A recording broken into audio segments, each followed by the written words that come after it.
Donc bonjour à tous et à toutes. Je vais vous présenter quelques questions qui sont relevées par l'épidémiologie sur le plan des cancers d'origine professionnelle et aussi quelques questions qui sont sans réponse et aussi quelques approches que nous avons eues. Alors je vais commencer par parler de l'importance de l'épidémiologie dans la résolution de l'invisibilisation des cancers d'origine professionnelle. Alors, le constat que l'on a, c'est de voir que la science est un peu aveugle. En fait, on constate qu'il y a une quasi-absence d'interdisciplinarité dans les travaux, notamment entre la santé des femmes et la santé au travail.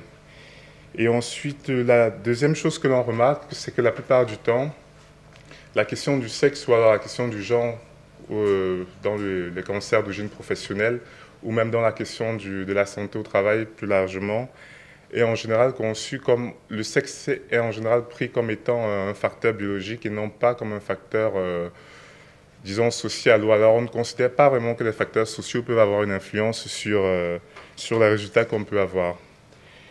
Et aussi, ce que Annie évoquait précédemment, c'était que les femmes sont parfois perçues comme des travailleuses, disons, beaucoup plus sécuritaires. C'est-à-dire qu'on ne considère pas que les emplois qu'elles occupent sont dangereux ou alors qu'elles peuvent être à risque.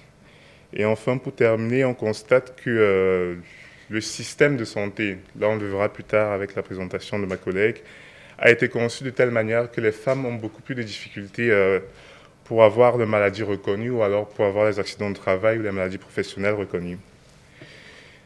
Donc, quelques problèmes que nous rencontrons en général en épidémiologie, c'est la question des secteurs d'activité qui sont étudiés. La plupart, en général, concernent des emplois ou alors des secteurs d'activité typiquement masculins. On a vu notamment c'est l'industrie du bâtiment ou alors c'est l'industrie minière. Et aussi, en général, on se concentre beaucoup plus sur les cancers dits féminins. Parce qu'en général, lorsqu'on parle du cancer chez les femmes, on se focalise beaucoup plus sur le cancer du sein parce que c'est probablement celui qui est le plus visible. Et on oublie qu'elles peuvent aussi avoir d'autres cancers et qui sont au-delà du facteur du tabac, peuvent être causés par des cancérogènes en milieu professionnel. Et ensuite, la quatrième chose, ce sont les outils de repérage. Là encore, on verra un exemple concret, notamment sur les matrices emploi-exposition, qui ne sont pas en général conçus de façon à déterminer avec précision les estimations des risques chez les femmes comparées aux hommes. Et ensuite, on parle aussi de la non prise en compte des expositions indirectes, c'est-à-dire là, on parle notamment des expositions paraprofessionnelles, c'est-à-dire pas en milieu de travail proprement dit. Et ensuite, là, un point supplémentaire qui est beaucoup plus statistique, c'est le sexe qui est en général pris comme une variable d'ajustement. Justement, vous parliez du tabac tout à l'heure. En général, la plupart des études, ce qu'elles font, c'est qu'elles stratifient sur le tabac et sur le sexe. Et elles ne prennent pas la variable sexe comme étant une variable pouvant influer les résultats. Donc, elles sont contrôlées ou plutôt éliminées statistiquement. Et ensuite, le dernier point, c'est la généralisation des résultats obtenus sur les hommes. C'est-à-dire qu'on aura des études qui ont été faites sur un échantillon uniquement masculin. Et les résultats sont en général extrapolé à la population entière ou à la population féminine. Donc, en quelque sorte, le concept de genre, en fait, n'a pas encore été proprement introduit dans la question de l'épidémiologie des risques professionnels. Ensuite, là, on a, par exemple, le taux d'incidence du mésothéliome, standardisé sur l'âge des hommes. Et là, on constate qu'il y a en fait, on parle de désert statistique, c'est-à-dire qu'il y a beaucoup d'endroits du monde où alors des statistiques ne sont pas disponibles ou alors où elles sont disponibles d'une façon assez incomplète. Et là, sur cette photo, on voit par exemple que la concentration des travaux où les hommes et les femmes sont les plus exposés, c'est notamment ceux qui sont les plus sombres. Mais comme je l'ai dit, il n'y a pas de données par exemple sur l'incidence, il n'y a pas de données sur la prévalence des expositions, entre autres. Alors, quelles solutions? Alors, celles-ci sont plutôt connues en général du monde scientifique. On parle par exemple de repartir de la réalité de la division sexuelle du travail pour choisir des hypothèses, des secteurs et des terrains d'études.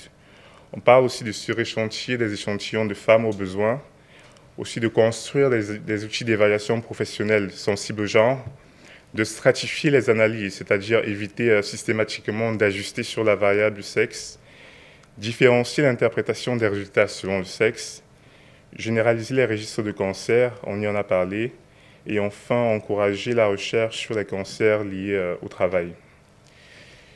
Alors, l'étude s'est intitulée l'invisibilisation des cancers d'origine professionnelle par les femmes, chez les femmes par le biais de genre. Je vais présenter rapidement le plan d'intervention. Déjà, je vais vous dire ce que c'est qu'un biais, ce qu'on appelle un biais en épidémiologie. Ensuite, je vais définir un biais de genre. Je vais vous parler un peu de l'étude et des résultats, de quelques résultats qu'on a obtenus et d'une perspective d'analyse. Alors, un biais en épidémiologie, c'est un procédé qui engendre des erreurs dans les résultats d'une étude.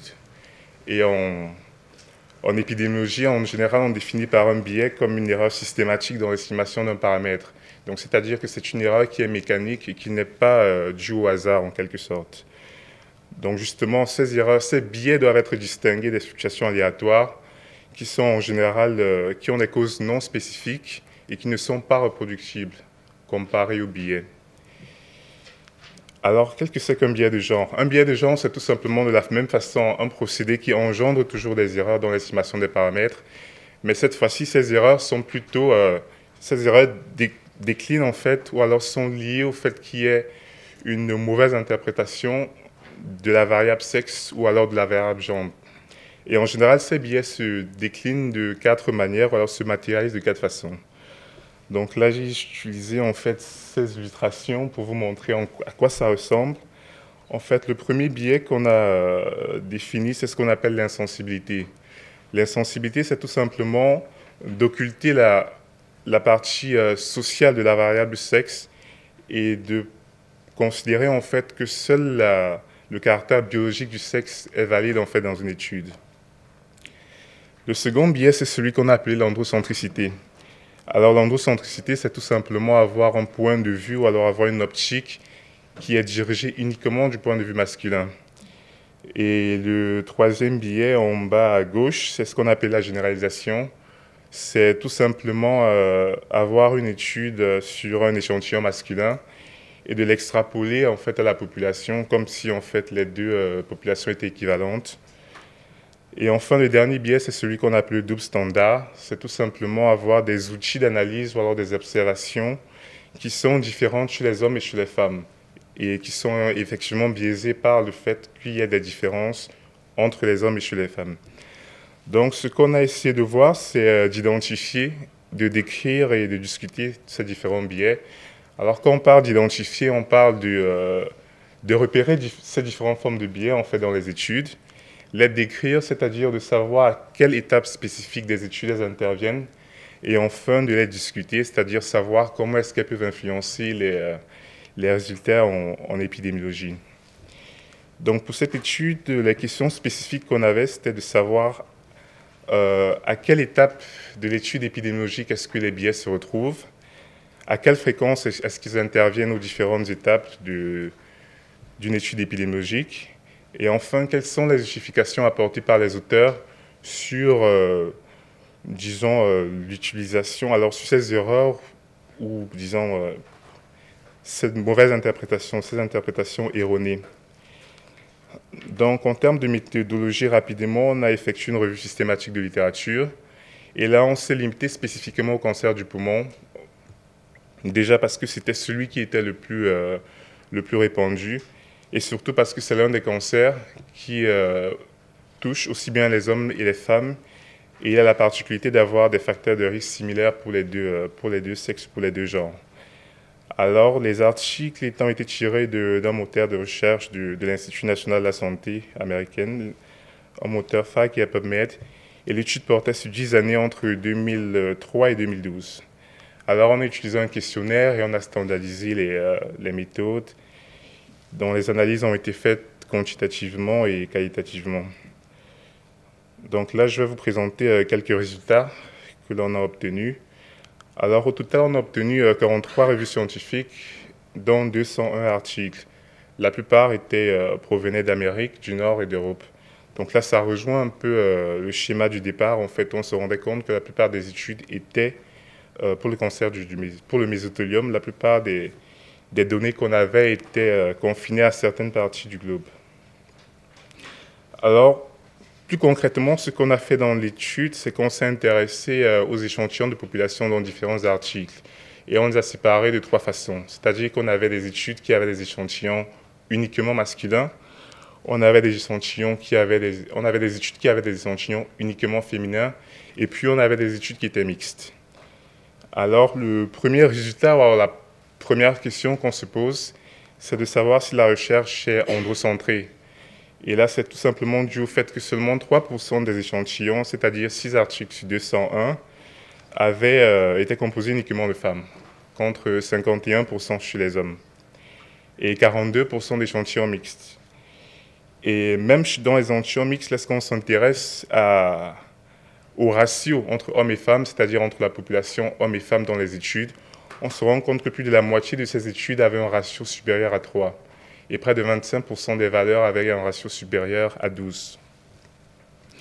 La deuxième interrogation qu'on se pose, en fait, c'est, on va dire une suite en fait à la première, c'est tout simplement que les études portent beaucoup plus sur des secteurs d'activité qui sont dits masculins. Masculin, si on englobe, si on prend vraiment des résultats sans stratifier, parce que là, on voit, si on s'intéresse à l'industrie manufacturière, si on stratifie par exemple et on s'intéresse à l'industrie du textile, on se rendra compte que la population féminine est beaucoup plus représentée. Donc là, il y a un androcentrisme aussi dans le choix des expositions professionnelles qui sont étudiées. Un autre résultat concerne ce qu'on a appelé la ségrégation verticale. Bon, là, c'est plus une ségrégation hiérarchique, on va dire, au niveau académique beaucoup plus. Alors 47% des articles avaient des auteurs masculins. Alors quand on parle d'auteurs masculins, ici on parle du premier et du dernier auteur de chaque article. Parce qu'en disant les articles scientifiques, ce sont les deux qui sont les plus importants. Donc en regardant le genre de ces auteurs, on s'est rendu compte que la plupart, près de la moitié, avaient des auteurs masculins. Alors pourquoi ça peut être important? C'était une hypothèse, c'était de savoir si le fait que les auteurs soient des hommes influence en fait la composition de l'échantillon. Ce qui n'a pas été le cas, du moins statistiquement, puisque l'étude s'est révélée négative. Un des résultats aussi qu'on a observé, c'était une androcentricité dans la présentation des résultats. Là encore, ça revient à ce qu'on appelle la généralisation. Donc, c'est-à-dire qu'on avait des études uniquement masculines, mais à la présentation des résultats, les résultats avaient été présentés comme étant, ceux de la population totale. Donc là encore, c'est un biais de généralisation. Et ensuite, plus spécifique au design de recherche, c'était des études, ce qu'on appelle des cohortes. Les cohortes, c'est tout simplement des études de suivi de personnes tout au long d'une période durée. Elles peuvent être rétrospectives ou alors prospectives. Alors les cohortes, en général, permettent d'examiner les effets multiples d'une exposition. Les cas témoins, qui sont aussi un autre type d'étude épidémiologique, permettent par contre l'évaluation multiple des expositions multiples en relation avec une maladie. Et là, on a vu précédemment que la plupart des expositions professionnelles étaient beaucoup plus multi-expositions plutôt que mono-exposition. Donc, dans ce cas, les cas témoins auraient été beaucoup plus, encore théoriquement, elles auraient permis d'avoir des résultats beaucoup plus approchés de la réalité. Et enfin, le dernier point, ce sont les cohortes qui privilégient plutôt le facteur de mortalité en général. Et là, le facteur de mortalité, plutôt que l'incidence, par exemple, la qualité de vie. Alors, le biais avec ce dernier point, c'est tout simplement que le facteur de mortalité, tout simplement, n'exprime pas forcément le fardeau de la maladie. Donc, pour ce cas particulier, pour le cas du cancer du poumon, le taux de survie en général est à peu près équivalent chez les hommes et chez les femmes. Disons, il y a une différence entre 2 et 5%. Mais dans des cas où la survie serait très différente entre les hommes et les femmes, utiliser le facteur de mortalité comme étant un indicateur de santé ne reflèterait pas vraiment la réalité du fardeau de la maladie sur le terrain. Donc, on pourra avoir une mortalité faible chez les femmes, mais par contre, avoir beaucoup de femmes en moins bonne qualité, en moins bonne santé, si on veut. Donc là, c'était pour le design de recherche. Et enfin, un autre biais, c'est au niveau de l'évaluation des expositions. En général, elles étaient faites par de l'autodéclaration ou par des matrices en exposition. Alors, ces deux outils ne sont pas toujours adaptés selon les contextes, et on verra spécifiquement pour les matrices en exposition. Justement, les matrices en exposition, qu'est-ce que c'est? En fait, ce sont des correspondances entre des intitulés d'emploi et des indices d'exposition à plusieurs nuisances. Donc, c'est-à-dire qu'on a des tableaux de correspondance qui permettent d'évaluer en fonction du poste de travail l'exposition ou alors l'intensité d'une exposition. Concrètement, elles peuvent ressembler à ça. Donc, il y a plusieurs types de matrices, mais celle-ci, elle est de maths gêné. C'est par exemple une matrice en exposition à la silice cristalline. Et si on a par exemple un ouvrier qu'on prendra au hasard, alors si on a son poste, c'est-à-dire son travail, et si on a la période par exemple de l'emploi, disons début des années 60, on peut à peu près, grâce à une matrice, déterminer son exposition, c'est-à-dire l'intensité, la probabilité, voire la fréquence. Alors, quel est le problème avec les matrices en exposition? Le problème, c'est que ces matrices ont été construites en fait basées sur la nomenclature, en général la nomenclature du travail, que ce soit les catégories socio-professionnelles ou alors que ce soit la nomenclature française. Alors, la matrice, je l'ai prise spécifiquement parce que c'est un outil en fait qui est très utilisé, comme on l'a dit en épidémiologie, mais qui peut aussi à la fois combiner les 4 biais qu'on a définis. Le premier, c'est l'insensibilité. L'insensibilité parce que, justement, les matrices en exposition avaient été conçues en amont sur la nomenclature du travail. Cette nomenclature elle-même qui avait été basée sur des statistiques, on va dire, plutôt masculins. L'androcentricité, effectivement, parce que les matrices représentent beaucoup plus, en fait, une nomenclature, disons, qui est masculine. Généralisation, parce que la plupart des résultats, lorsqu'on les a avec les matrices, elles sont aussi appliquées aux femmes. Et enfin, double standard, parce que ces matrices qui avaient été construites au préalable sur des nomenclatures féminines, sur des nomenclatures masculines, sont en général appliquées à des échantillons masculins pour déterminer l'estimation des risques des expositions.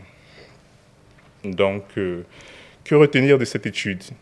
Les biais de genre sont présents à toutes les études, que ce soit à la sélection des participants ou alors à l'interprétation des résultats. Et en général, les chercheurs ne justifient pas leur approche. On a aussi noté que le biais le plus présent, c'était le biais d'endocentricité. Et enfin, pour terminer, le biais de genre ne peut se limiter au biais de sélection. Donc ce qu'on veut dire par là, c'est qu'il ne suffit pas d'avoir des études avec des ratios hommes-femmes similaires pour avoir des résultats valides. Donc, d'où une production, j'aurai des connaissances qui est nécessaire. Voilà, merci.